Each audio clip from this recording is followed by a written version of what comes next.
We're keeping up with a Marvel book and an indie title. Trust your killer instincts. We are about to hit a TJ combo.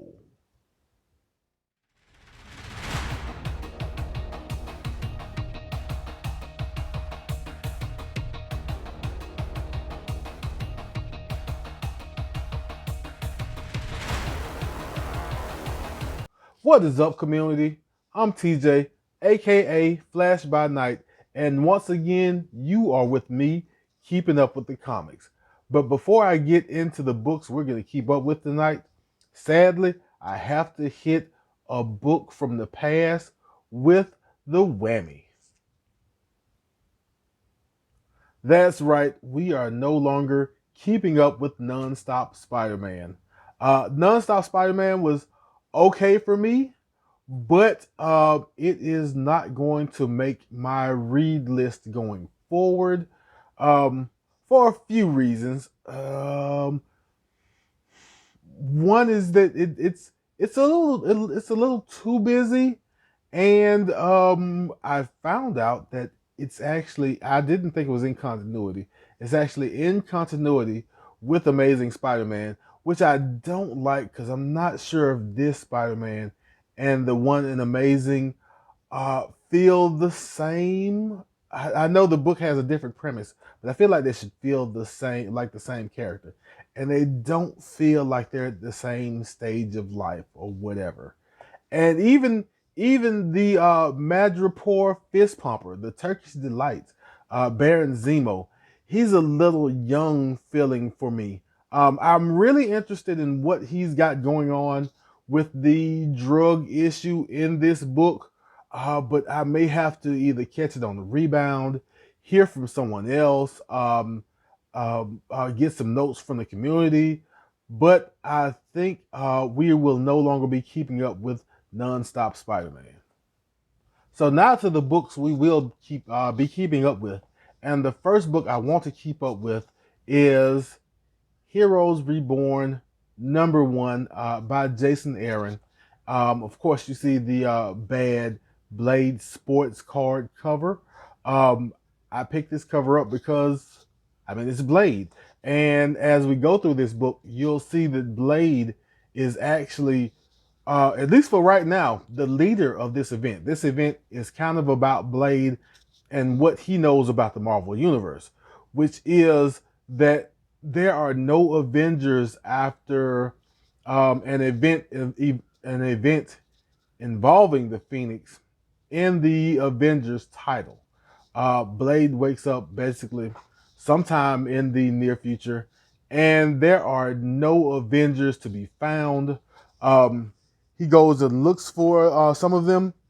The book opens up with him looking for and trying to talk to Robbie Reyes, who is not the Ghost Rider, and he is kind of late to school or whatever. And he's trying to shake Blade because Blade is like this creepy guy hanging out in the alleys, and he doesn't want a part of that. But Blade knows that there is something wrong with this world that doesn't have Avengers. Meanwhile, on the second front of this book, we find out that different things are happening.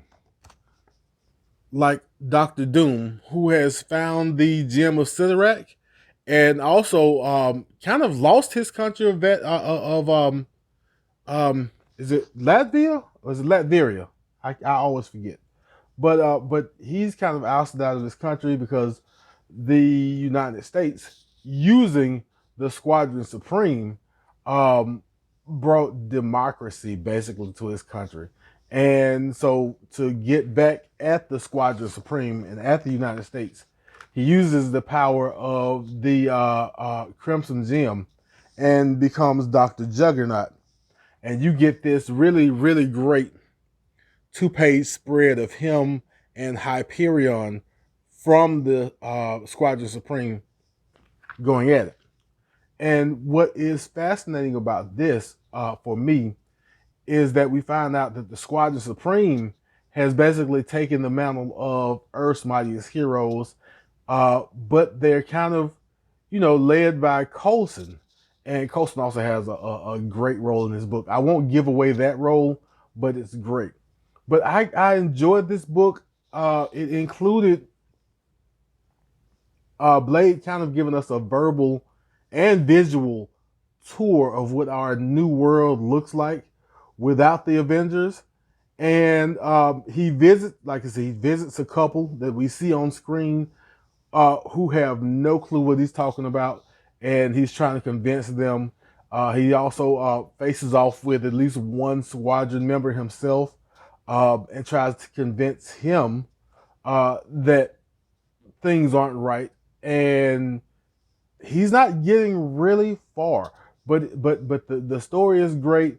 The mashups are great. I showed you the Doctor Doom and Juggernaut mashup, but there's one further into the book that I'm not going to give away, but it's probably my favorite mashup with a really angry character. And if you heard the word angry and you guessed who it is not who you guessed.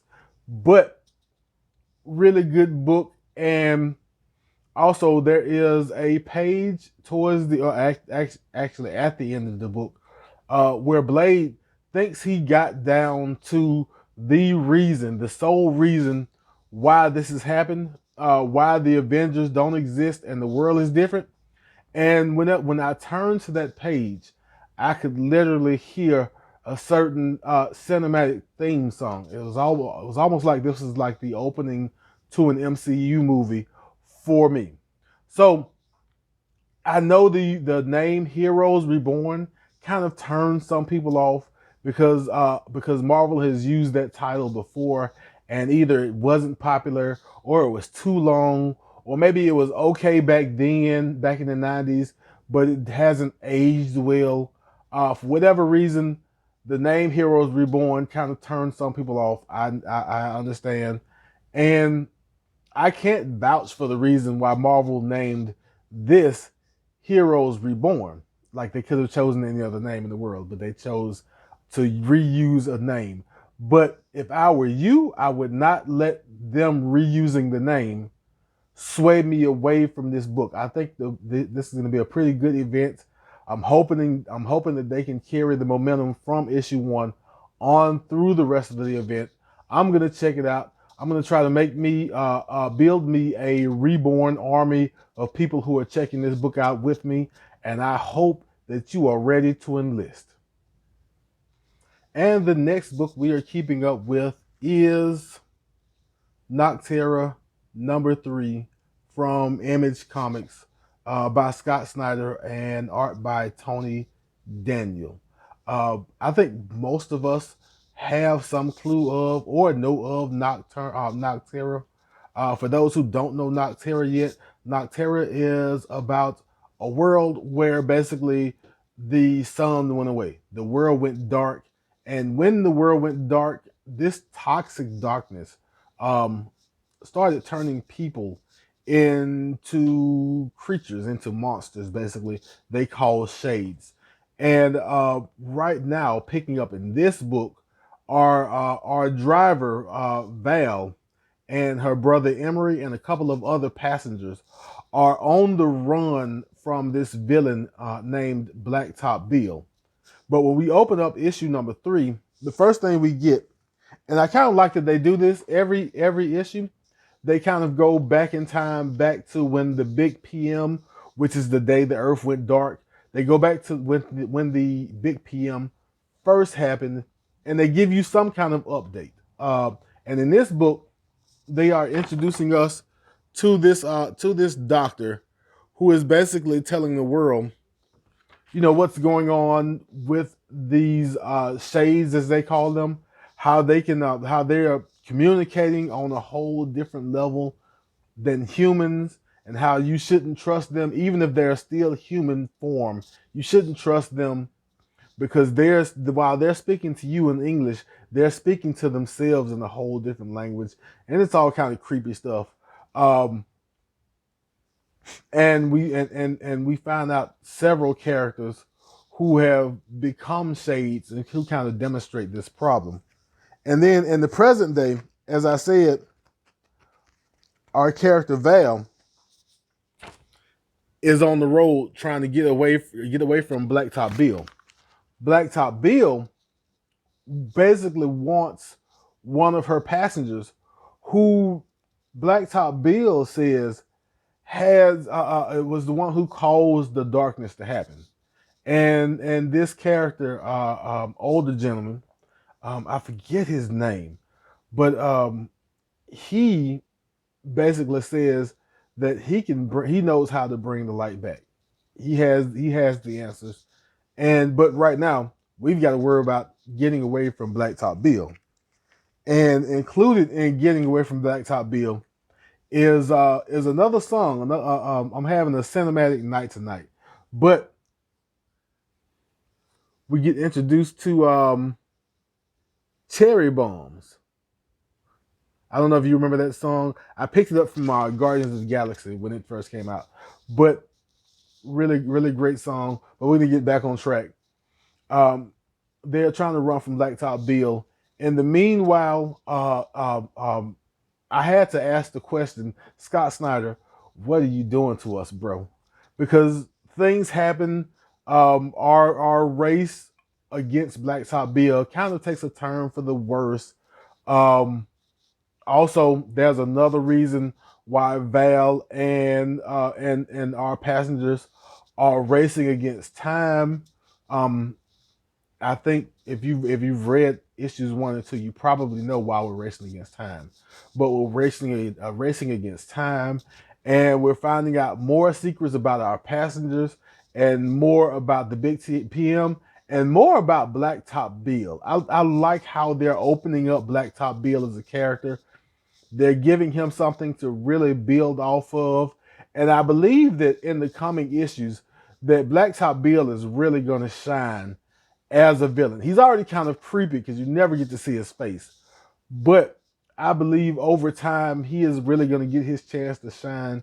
And I'm enjoying this book, Nocterra, issue number 3. I'm going to keep going with this.